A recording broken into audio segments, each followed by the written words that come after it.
Credo Mobile fights hard to enact progressive change and defeat regressive policies. Majority Report viewers can get up to $350 credit towards switching to the only progressive phone company. Go to credomobile.com/Sam right now.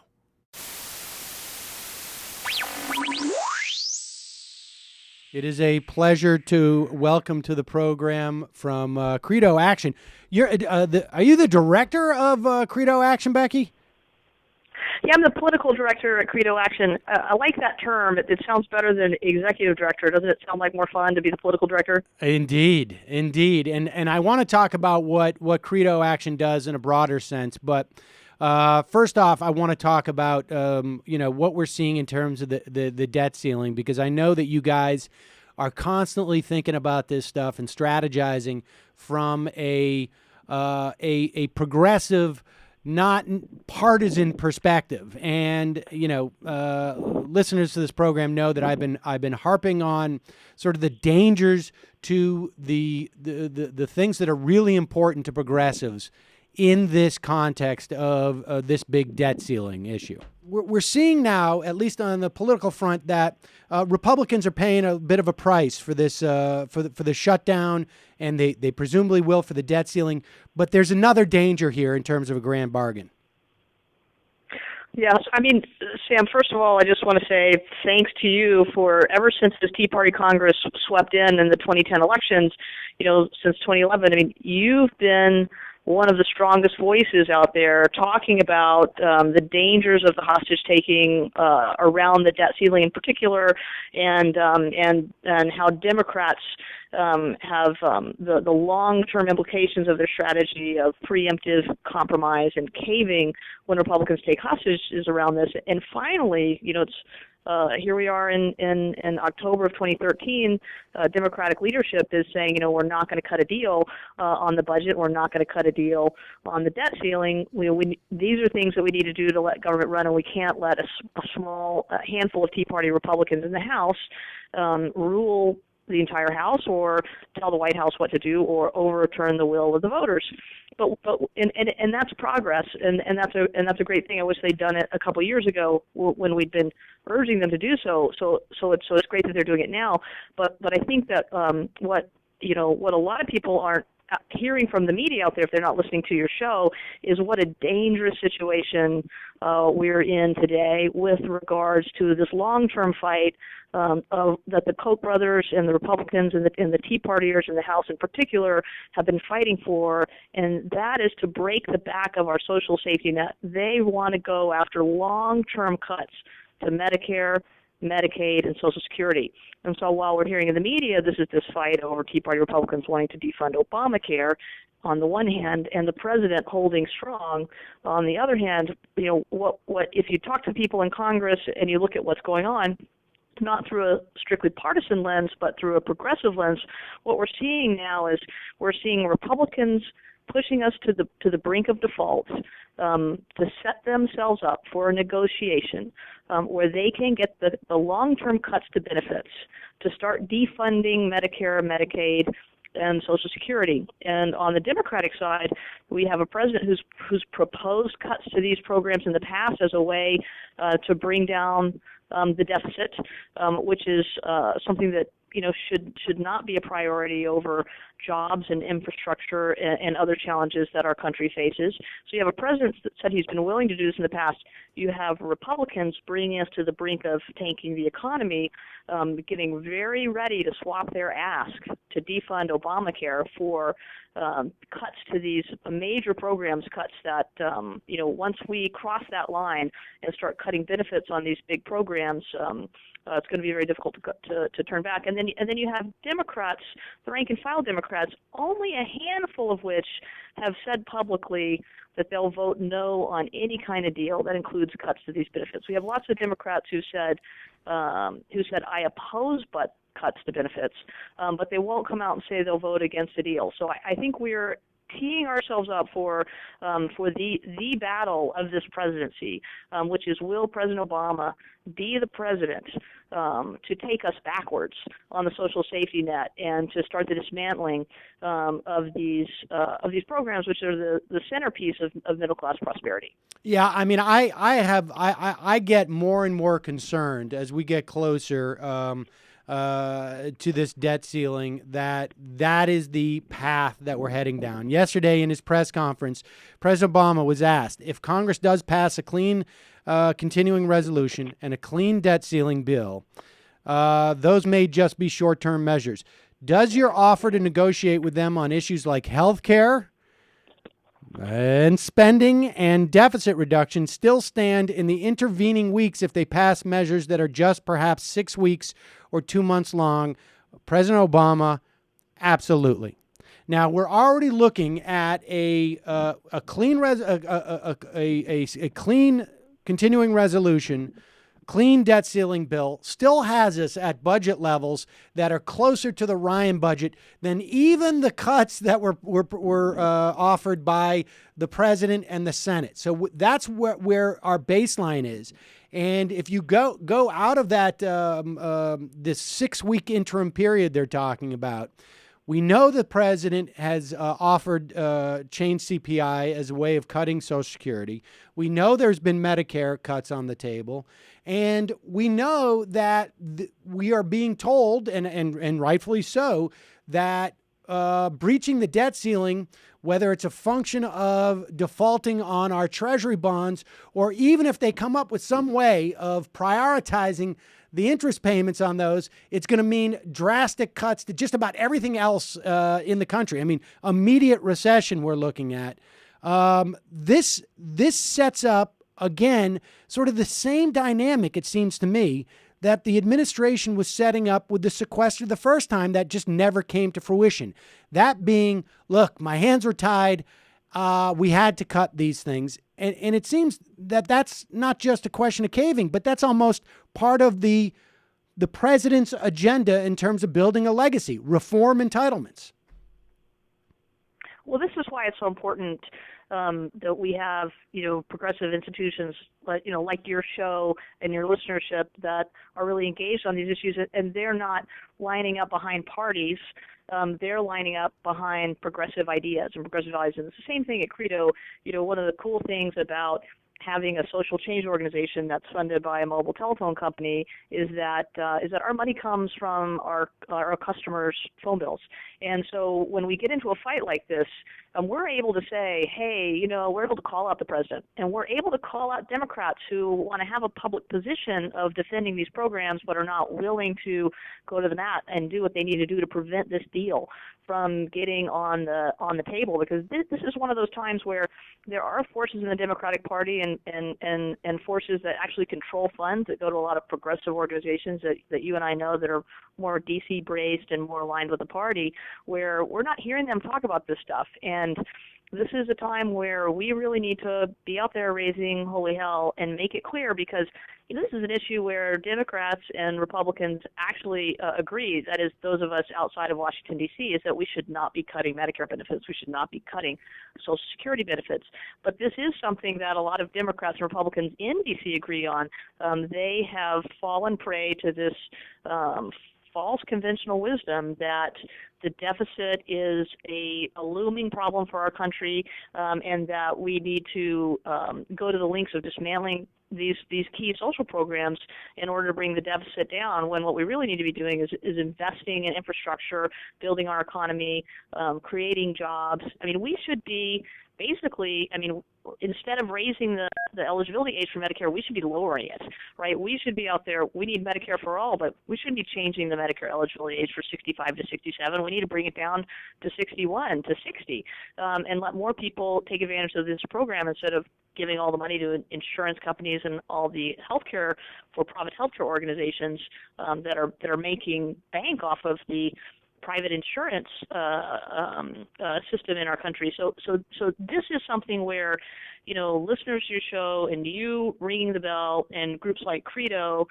who are not just fighting to elect Democrats. That's not what we do. We're fighting for progressive policy, where we need to say, hang on a second, to Democrats, whose side are you on, right? We know the president wants to cut these programs. He does. He's said it. He's proposed it. And Republicans, looking for a way out of the brink that they brought us to, they're like, okay, you're not going to defund Obamacare. We know that he's not going to defund the Affordable Care Act. Okay, well, let's cut a deal on what we know you want to cut a deal on, which is these programs. But here's the thing: is if we can get enough Democrats to defy the leadership of the party on the so-called grand bargain to dismantle these programs, and if enough people can back up those Democrats, like we saw when there was a massive opposition to the unilateral bombing of Syria coming in, no matter what the party said, our representatives were like, hey, you know what, the calls are coming in 100 to 1, I can't do this. Or like we saw with the Democrats who sank the Larry Summers nomination for chair of the Fed.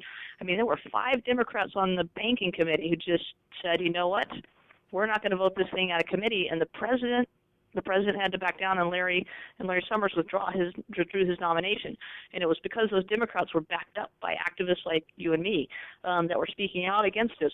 Democrats can organize to stop this. It's going to take Democrats and Republicans to do it. We know the White House wants to do it. We know some Democrats want to do it. But we can stop it, and it's going to take organizing, and it's going to take a lot of public pressure, and it's got to start now. I want to talk a little bit about about the sort of the process on how you guys determine what you're going to do, both strategically but also tactically. I mean, because I came in today and I was talking to one of my producers, and he asked me. He said, "Why is Credo so focused on Keystone?" And I said, well, it's because they're concerned about climate change. And we both, we laughed because usually the answer is, oh, they get their funding from so-and-so, and that person's really interested in climate change or Keystone. And in this instance, how is it that you guys, and I'm talking in a broader sense, but because I'm curious because I know that you guys spent a lot of effort, money, but also mobilized a lot of people who are part of Credo Action to fight against in specific House races in 2012, targeting Tea Party candidates, and you won about, I think, 5 of those races, if I remember correctly. But I wonder, like, when you look at a situation now and you say, okay, we're seeing some indication that that there may be some electoral advantage to get in 2014 where we can maybe get rid of some of these House members. But at the same time, we also see the looming possibility of a of a grand bargain. Some people have called it the grand betrayal. Internally, I mean, how do you guys sort of position this? Is it because I know a lot of the folks that work at Credo, I mean, do you guys sit around and you say, okay, we've got to plan this out 60 days, 90 days, 100 days in advance? I mean, how does that process work? Well, I think it's that's a really great question. We at Credo, one of the things that we do every day is we try and think about, okay, how can we make a difference with the resources that we have on the most important questions of the day? And sometimes that's going to be a 60-day plan or a year-long plan. Sometimes it's going to be like something just happened today. We're going to throw everything that we planned out the window, and we're going to jump on that topic. But one of the most important parts of our process is that we understand that people join Credo Action and people become Credo Mobile customers because they believe in the activism that they see us involved in, and they believe in the progressive nonprofit groups that we fund.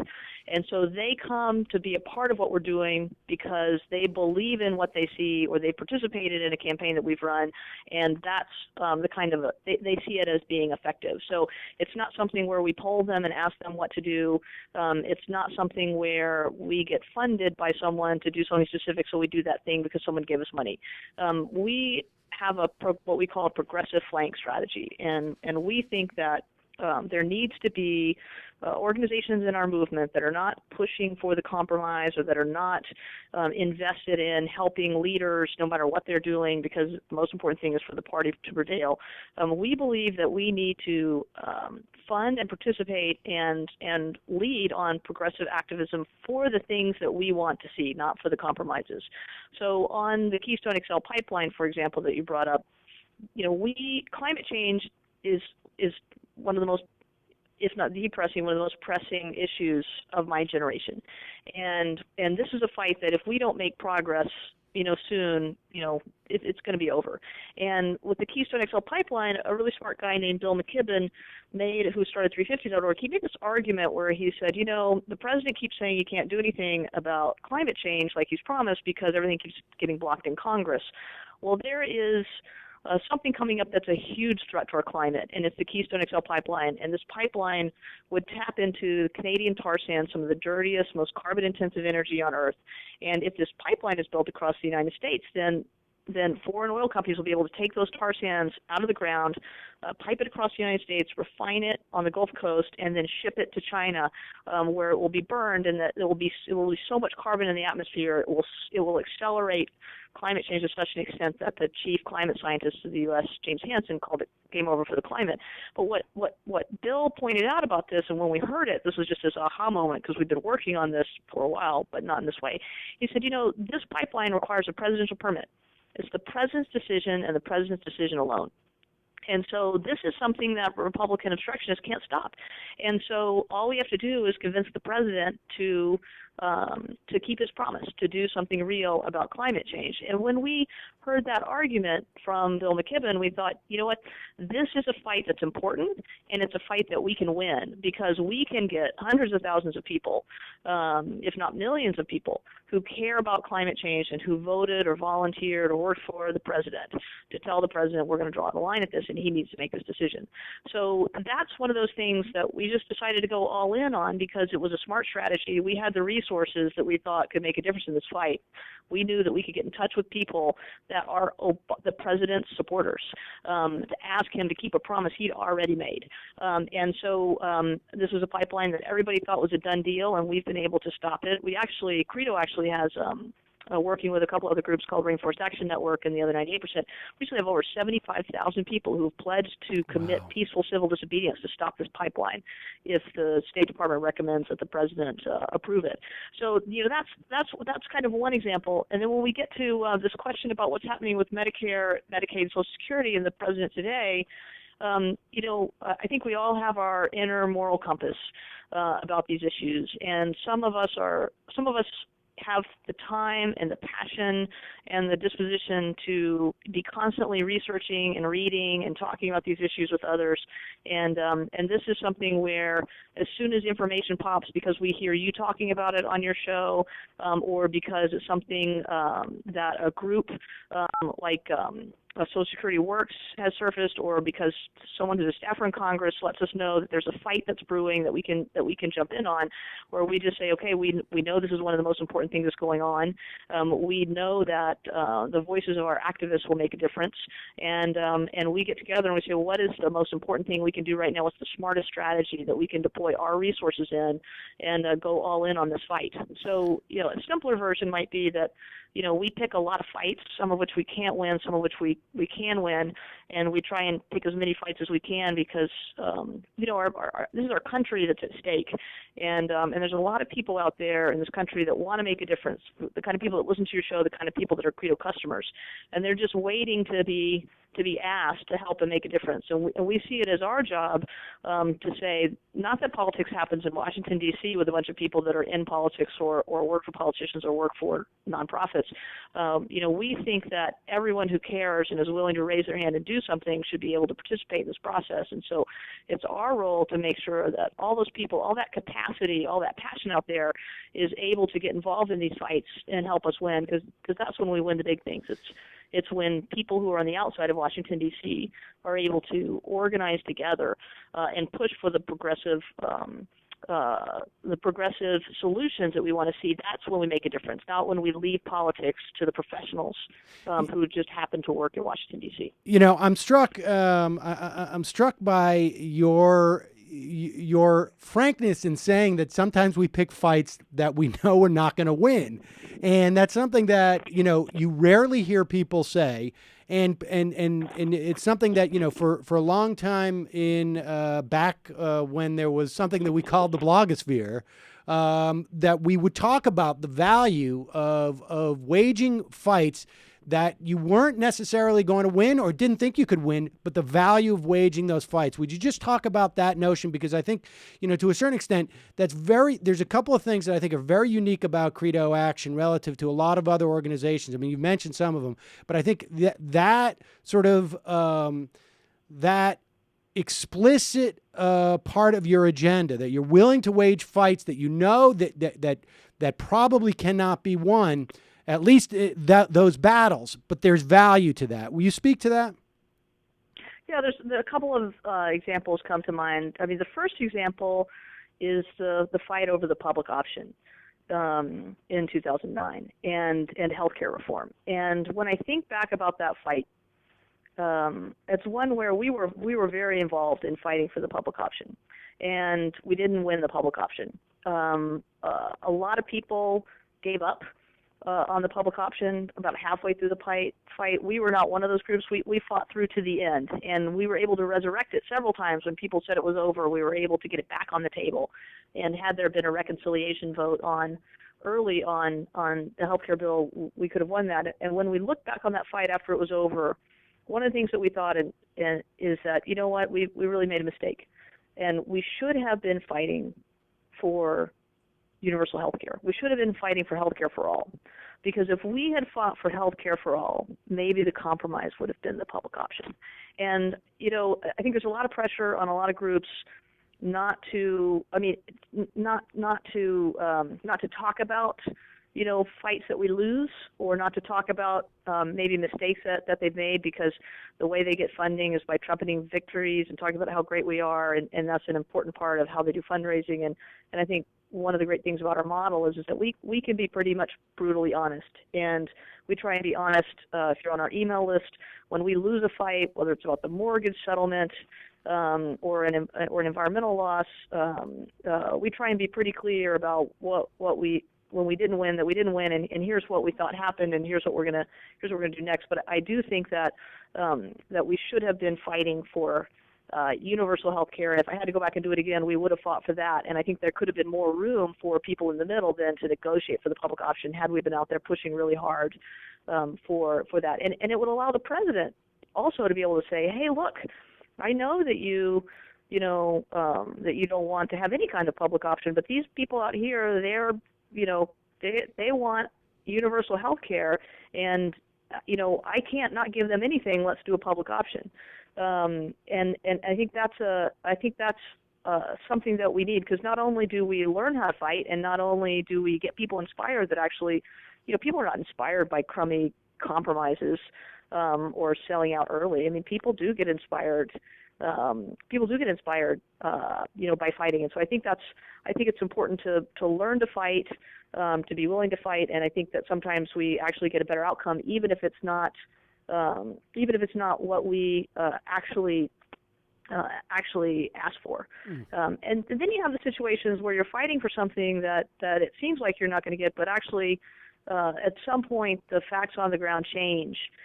And then you're able to win, and you can look at the fight over whether we should bomb Syria unilaterally, and Credo was the first big group to oppose the unilateral bombing of Syria, and a lot of groups were kind of holding back, saying, we need to see what the president's up to, we don't know, etc. And we quickly built massive opposition to unilateral bombing on that. But still, it's really hard for the Democratic Party to defy the president. And it was only the offhand, remark by President Kerry saying, well, we wouldn't bomb if for some reason Syria could get rid of the chemical weapons in a week. And then you had, it's like a forced error or something, right? And then you had the Russians and Syria jump in, and then all of a sudden we have a diplomatic solution to something which could have been our third war in the Middle East. So it's really important. It's really important to have these fights, even when it makes our friends uncomfortable on the Democratic side. Sometimes it helps them more than they know. But it also is something, if we really believe in what we say we believe in, we've got to get out there and fight for it, because otherwise the forces on the right are just going to continue to push the moderate Democratic position further and further towards their side, Right. and we're not going to have any progressive representation in government. Well, folks, you can go to credoaction.com to see what Credo is up to. There was a couple more things I wanted to talk about, but we're out of time, Becky. I know I appreciate your staying a little bit longer with me, but you're doing great work, and I'm really proud to have you guys sponsoring the program, because I've been a fan for a long time, and I know a lot of the folks who work with you, and I really appreciate the work you guys are doing. And again, it's credoaction.com. Becky Bond, thanks so much for your time today.